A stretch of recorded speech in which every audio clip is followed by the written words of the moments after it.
All right, so I have you guys in my windowsill, which is kind of weird because I could see some of my neighbors downstairs. But I wanted to do my career advice 2019 video. These are always kind of fun because times do change, so I wanted to make my own. Let me just say it from this kind of standpoint. It's hard to find a starting point to even give you advice on. One of the number one things that I would say to be very aware of, and I actually got this from the Financial Diet. If you're watching this video, you should definitely go follow the Financial Diet if you care about your life, your career, and guidance along the way. That really resonated with me was that understand the industry that you're in and where you fit in it.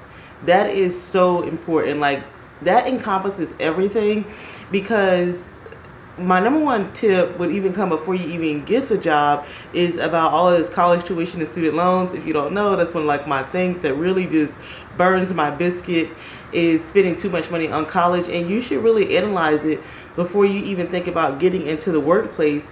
What does it really mean to get a good position in that field, and not spending more than 1 year's salary on your 4 years of college, okay? Because you are not going to want to pay that back, and it's going to be hard for you to pay that back with a smile if you feel like you are an indentured servant. So that's something that I didn't do, so that's just learning from my own mistake.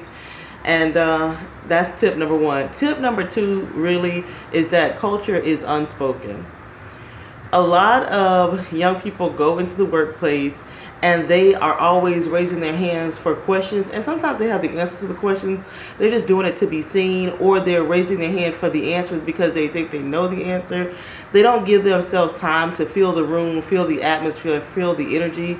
Doesn't matter how woo-saw you are or new age you are or are not, culture is unspoken. There will be things that happen that don't seem fair, that are not going by the rules that are written, and that is just the way it is. That is the company culture, and you will learn so much more by going into meetings and trainings and being quiet and sitting back and observing the behavior, the facial expressions, and the body language of those around you before you even say a word. That is another thing that I learned from just, I think, faux pas, messing up. And I don't want to be too fake on this. I want to be real and give like some real life scenarios.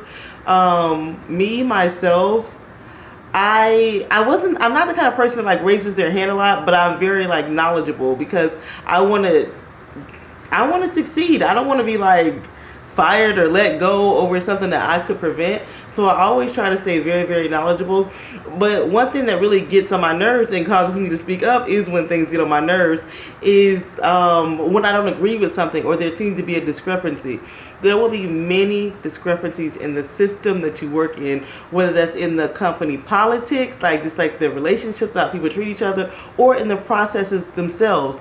That is why it is called a job and not a microwave. A job is something you have to work at, and it requires work. So don't show your frustration so easily when things are not working so seamlessly, because number one, you just do nothing but stress yourself out. You give other people a negative kind of view of you.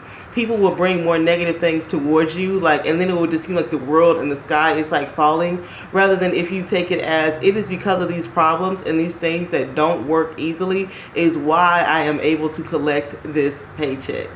Also, I guess the audience for this video is more towards like people who are going into salary jobs, because I haven't had a non-salary job in a while. For a salary job, don't even consider it as a job. Like, sometimes I kid about all the jobs that I do in my one job, and I'm like, oh yeah, I have one job as a secretary.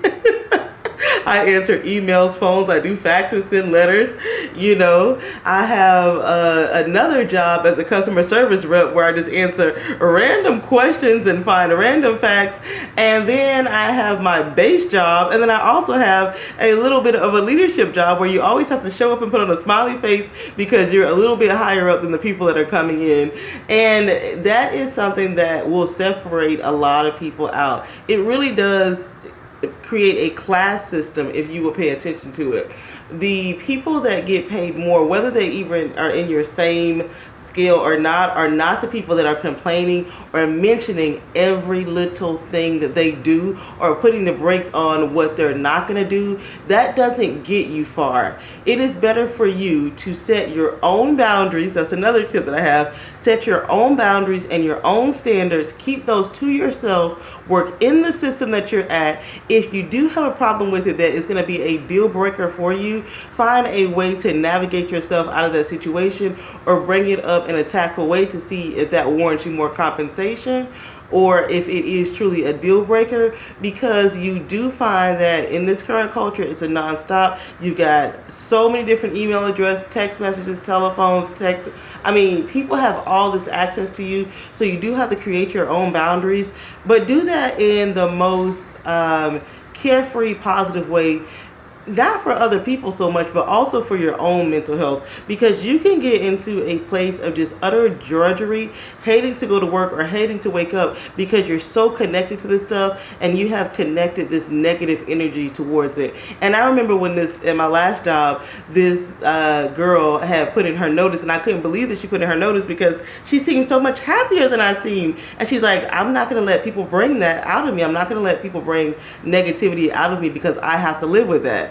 And I was like, nobody ever told me that before. So it made me started thinking about it. I thought she was a little crazy. And then a few months went by and somebody else who I thought would never quit, I thought they were on the fast track to the top, and they quit. And she was like, I was like, I can't believe you're leaving because you seem so happy here. And she's like, yeah, because I know that my next move is always up to me and it's my move. So how can I be upset when it's my next move?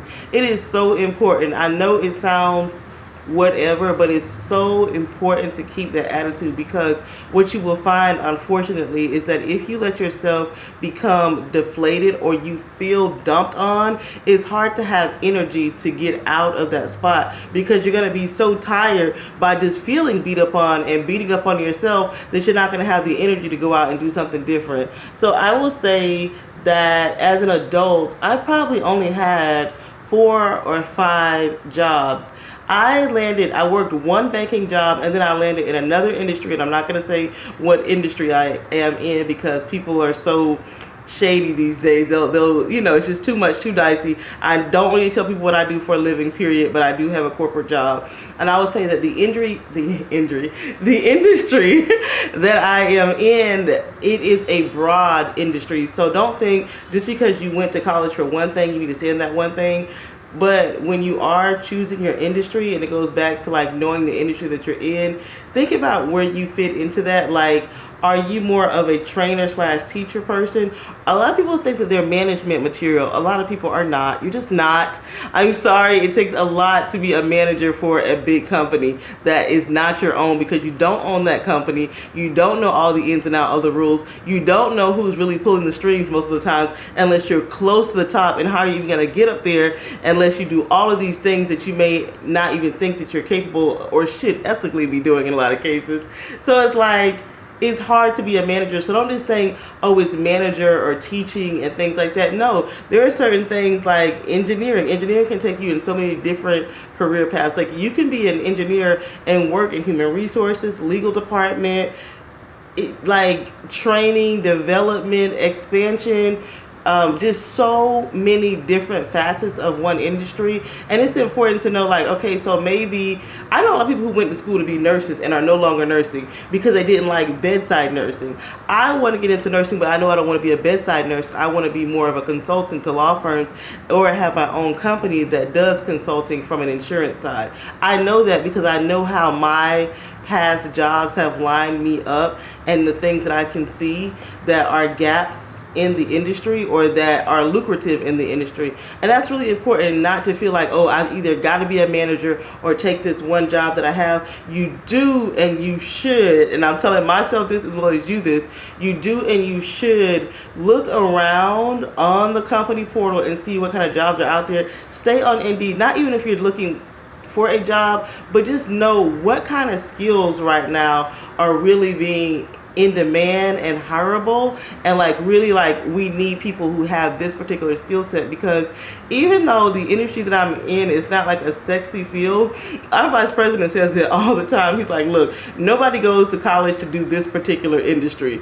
You get into this industry, he's like, but this industry has paid a lot of bills for me. It's put my kids through college and yada yada yada. So there are things that you can do in the workplace that will elevate your standard of living, but you've got to keep your eyes open for opportunity.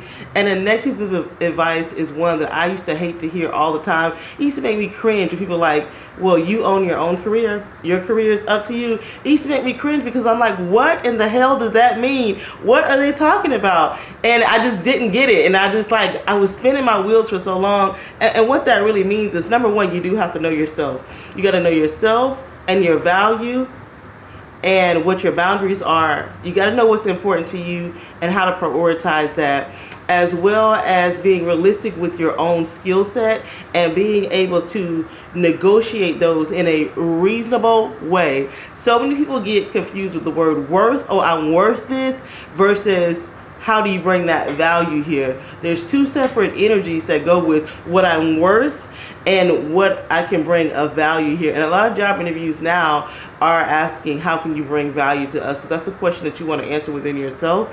I will also say this is, if you do get a good job or a decent job that can pay your bills and you're not worried about finances, is do not allow yourself to be roped in or become too comfortable without developing yourself. And if I could go back, I would do some things a little differently, because that happened to me. As you start working somewhere and you get caught up in the routine, and even if you're not happy, you don't you don't branch out. You don't get the extra certificates or the education or take on the new opportunities because you feel that where you're at is challenging enough or draining enough or distracting enough, or you're just waiting for the weekend so you can go have your YOLO and your Instagram fun.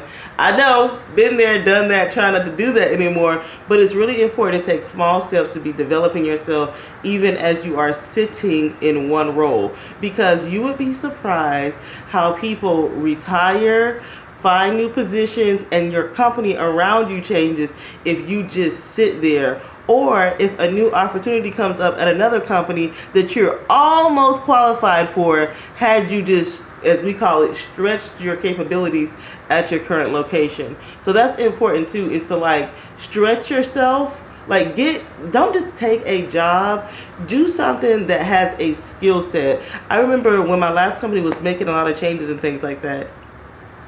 A lot of changes. I'm talking about, I got hired literally for one position and they merged two other positions on top of me. One was a fast pace, one was a slow pace, and it became unmanageable. There was no way that I could manage this.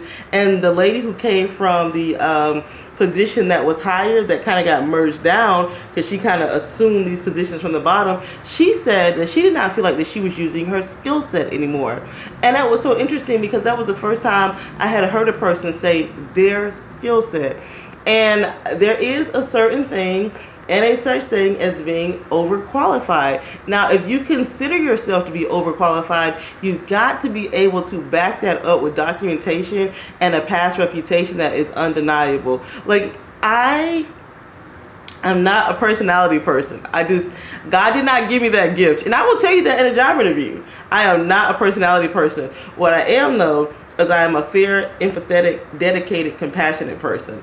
I will get this job done no matter how many hours that it takes, and I will back that up. As long as you like me working for you, I like to work for you. I want to work for you, as long as we have that mutual respect that I'm here to do whatever it takes. And when I need a little bit, I want you to do whatever it takes too. You know what I mean? And people can relate to that. And that will get you further if you're being real than if you're just like a robot saying, yeah, whatever it takes, whatever you want, because it's not relatable. And unfortunately, people do like working around people that they can kind of understand or that are predictable. Does that make sense? Like, I still get in trouble to this day because I don't like to be on time. Like, I'm not a morning person, let me say that. I haven't had a job that I like hit a time clock in a long time. I'm a salaried person. My hours don't matter. I normally work way more than 40 hours anyways, but I am definitely not a morning person. You just can't make me do it. But I am that late night person You send me an email, I'm gonna email you right back after 4 or 5 o'clock in the afternoon. Or sometimes people are trying to like get in the car at 4 or 5 o'clock, and I'm emailing away. I'm just going to town, because I'm getting the job done. If I go on a job interview, I know from my past experience and I'm willing to do whatever it takes to get the job done. Now you gotta be honest with yourself. Are you at that phase in your life? Are you willing to do whatever it takes to get the job done? A lot of people are not. So this is some sketchy advice that is not politically correct. You need to think twice about having children or getting a mortgage. That is career advice. Think twice. Think twice. Think thrice about that and what that means. Children, mortgages, and living in small towns and being connected to them. Because one of the best things that I could say that I have done, even though I am not a Houston fan, I do not like the city of Houston. It's too hot for me, too many highways. I said there's nothing here but heat and concrete. The job market here is undeniable. Even like when I talked to people like about the last reception, they said they were kind of like insulated from it. People could still find jobs easily here because Houston is just known for having a thriving job market. So it's in that thriving job market, though, flexibility and adaptability is key. I've known people who have lived in Houston for most of their lives, but they still had to sometimes transfer out to like Austin or Seattle or Colorado or California. They come back or whatever. But that flexibility has allowed them to develop, because sometimes in a lot of places, if it is a comfortable spot that's giving you the good raises and you're not stressed out, you'll notice that people don't leave the positions. The positions just sit. Like, you're like, I'm not even going to say, can somebody die? Because somebody did die at my last job. It's like, but it feels like that, like, who's going to die for me to get a promotion? But what is so crazy is like, nobody may move in your office, and this really did happen in my last job. Nobody moved in the office, but they opened up a whole nother office in Arizona. So boom. Anybody who had been searching and lurking and waiting on being a manager who was not too connected, they went to Arizona. The same thing where they, once again, being flexible because they did a restructuring because of all of this new technology, they did away with departments, but said, if you worked in this department before, we have positions for you out in Dallas. And they were paying $20,000 as a relocation package. You only had to go for, I think it was like a year or 2 years. I don't know because I wasn't a part of that group. Some people, they just went, they left. They just knew it like, thank you, goodness. Like this one guy, he went to Dallas, he worked his 2 years there, and then when they opened up their office in Arizona, he went to Arizona and he became a manager. Then this other guy had just got married and bought a house, so he didn't go. Okay, so he missed out on 20. But then this other guy that I know, he was engaged, but he didn't get married. He didn't buy the house. When they said they were offering 20, he went to Dallas, worked his 2 years. I saw him back in the office. I was like, what are you doing around here? He said, I came back. I said, what? He said, my 2 years is up. So that's like a smart business move. He's still in the same company. He has made, no matter what, an additional knowing $20,000 just by being flexible, by being mobile. This is an advice video. If you're not able to do these things, fine, throw it away. But if you're not in those positions in life where you have made those decisions, think about it and what it means in today's world, because it's important to be mobile. It's no other way, because companies restructure and relocate all the time. Like sometimes I just want to pack up and get out of Houston, but you know what? Houston has been good to me. Like if I say that I want to go make X amount of dollars, I know that I can get it in this town. Because people make money here. Now if I go back to where I'm from, girl, they had like the company that I work at in my hometown, they didn't even offer my salary band there. So it's food for thought. Like I have so much that I can just ramble on to you guys just about so many different scenarios, but I'm telling you, it's like you got to recognize the industry that you're in. You got to recognize, is it a growing industry or is it a dying industry? I was in a growing industry but at a dying company. So that's important too. You got to be able to read the writing that is on the wall, and you cannot read that if you're carrying around a negative attitude, walking around defeated, or wasting your time gossiping.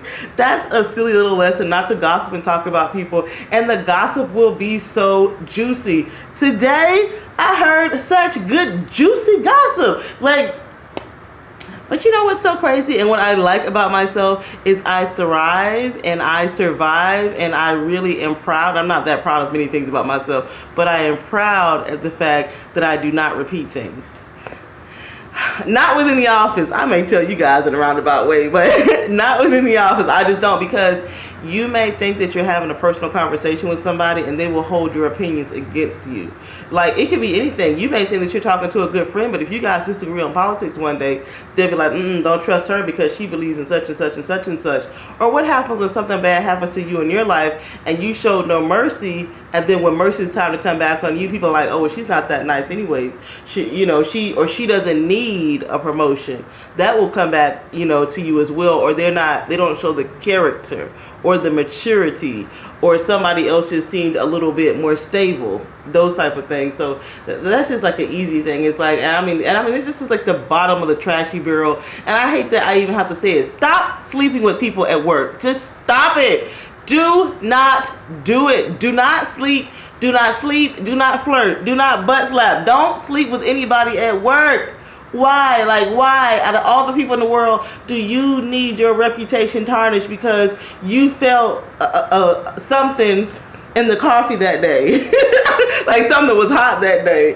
And and it really does happen a lot. Like, I feel like this is that nobody who's worth it would jeopardize your livelihood or tarnish your reputation. If you guys love each other so much, somebody needs to go get another job. Okay? If it's not that kind of love, don't do it. And that's just, girl, I have so many stories about that, girl. Let's hit like 2 juicy ones. So, no, I can't. I can't. I would love to, but I just and I'm not easily shocked, but the things that happen in the workplace will make you drop your jaw. Like, is this a telenovela? And then what's so crazy about it is that when that stuff starts happening, even if you're not a gossipy person or a nosy person, your nosiness comes out because you start looking and lurking like, yeah, everybody has been saying that those 2 people go to lunch all the time, but they both married to different people. And then it's like, oh, but you don't see him carry his lunch from work anymore. Like, oh, his wife stopped fixing his lunch, all this other, and it just gets so deep. It gets, oh girl, the stories, girl, the stories. Don't be fodder for other people. You don't want to be known for anything but your work and your good attributes. But also don't think you're going to be perfect. You're going to make mistakes. You are going to make mistakes. I'm telling you. And if you have a job that challenges you, you may cry. I had never cried at work in my life. At my last job, I cried 3 different times. I mean, girl, girl, it got me down. But it was so crazy because this other guy before me, did he cry before me or after me? This other guy, but he went on to be a manager out there in Arizona, but he was like such a go-getter. Like, he had already decided in his life that his 20s was going to be dedicated to his career. So he was not partying or drinking or anything. He was really coming to work bright-eyed, bushy-tailed, volunteering, being on every committee. And one day he just couldn't take the criticism, and he just broke down and started crying. I don't mean a little cry. I mean a shoulder jerk. And I'm laughing because I've been there. When you really are qualified and dedicated and willing to stretch yourself, it goes back to balance. You're going to have to balance it or people will take advantage of you. You got to recognize when you're doing a service to yourself and a disservice to yourself. And stay consistent. I will say I have fallen short, and that is the hardest thing to do, and I will preach on that until the day that I die, is being consistent. Even when you think nobody is watching, people may come, your boss may come and nitpick you for 1,001 things, but if you know that you're going above and beyond, don't think that it's for nothing. Even if it's for nothing at that company and you never get rewarded from it, when you move on, you will have so much character. Also, never think you're done developing. Like, I remember before I took my last job, I was like, nothing can rattle me, nothing can get to me. I have surpassed the emotional maturity required to work in this country. Like, you can do anything to me, and I'm just gonna sit here. Girl, at my last company when I started, they told me that we were going to be working Saturdays like every 3 months. Then they said Saturdays every other month. Then it was Saturdays every month. Then it was Saturdays every 3 weeks. Girl, my nerves were shook. And then it was like, oh, you can have a day off the week before or the week after the Saturday duty, then they started like, oh no, you can only have a Saturday off after you work the Saturday. So you're talking about working 6-day work weeks at a really stressful job, and I'm already sleep deprived and just crazy on high on stress and emails. And at that time I was drinking coffee. Like and that's, you know, the world can really push you there right now. So don't let it do it to you. Balance it out. So many more things I could say, but keep a positive attitude. And I'm gonna have to wrap this up because it's going a little bit long, but I went to a coworker's lunch today that came from my same position at my last job, and she's going to be a manager in the city's Department of Urban Development. And the sky is the limit as long as you keep a positive attitude, develop your own skill set, and know what's important to you. I will also say this, don't let people lie to you. There will be lots of people who will tell you you don't need the job, you don't need the position, you don't need the stress. Even, I don't want to say this, but even my current vice president, he's made it known that his wife did not want him to take his current position because of all those reasons. But the number one lie I would think that people tell young people is that money isn't everything. Don't work for money. Money doesn't solve. Look, let me tell you something. To that own self be true. To that own self be true. You better understand what money means to you.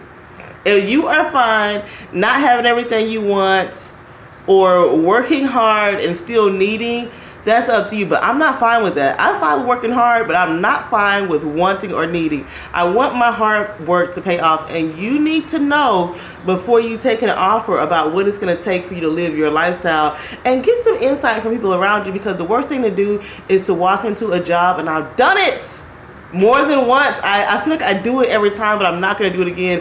Do not short sell your salary, because there's always some extra money they can squeeze out if it is worth it and you need it. You know what I mean? Like, sometimes, yes, you're going to take jobs that you need just to survive, but don't get caught up in that survival mentality. And once you do kind of get a comfortable salary, grow from that. Grow from it, unless you're going to take something that you feel like is going to stretch your skill set and you're not a money person. But be honest with yourself about what money means to you. For me, when it concerns work, money means a lot. I don't come here to be your friend. I come here for your paycheck. Like, I used to get so mad at my last job because they would do all of these what do you call those, cross training and lateral promotions, like, or not even lateral promotion, lateral move, cross training. All of that is just language for no raise. And if you're okay with that, that's fine. But be honest with yourself. How long can you honestly be sustained like that? Look at your current salary and ask yourself, are you going to be fine making this amount in the next 1 to 2 years? Because unfortunately, what I found out is that a lot of companies now are really only doing the 1 year raise, and they might do a small raise somewhere else in the middle of the year or something if they got a little bit of extra money to throw around. So I was shocked about that. I was like, I thought people got raises every quarter. Well, what's up with this once a year raise? What? Where the money at? So, you know, and that's kind of, and I think like the average of raise increases right now are between 1% and 7%, with most people getting about a 3 to 4% increase. So let me know if you disagree with anything I've said in this video, or if you have things that you would like to add. I could go on about this topic all day on a case-by-case scenario. I am really thankful for the last job that I worked at, but it really sent me through hell. It pushed me to my limit. And anybody who has worked there can say the same. And that builds character, that builds strength, and it forces you to your standards. So I think a way around all of this is understanding the industry you're in and how you fit into it. And the key to how you fit into it is understanding yourself, your skill set, and what it takes for you to be happy and productive and mobile. I'm telling you, man, I can see the difference in people who make money and people who don't. Those things there, that's it. And consistency. Because doing it for a few months doesn't cut it. Doing it for 5 years doesn't cut it. 10 years doesn't cut it. You got to be willing to grow for 30 years in this game for you to really see some money that you're going to be able to sustain on a long-term basis. Even Cardi B at her level says, like, you know, I look rich, like really rich right now, but my goal is to stay looking this rich when I'm old. And it doesn't matter how much money you make. It's about how much money you keep. So even if you're working a job, you got to think about consistency. If Cardi B knows that in her own industry, you should know that as just a regular working professional. I have yammered to you guys. And I can talk to you guys some more. Thank you so much for watching. Enjoy the rest of your day. Put some comments down below. This was kind of fun. Bye.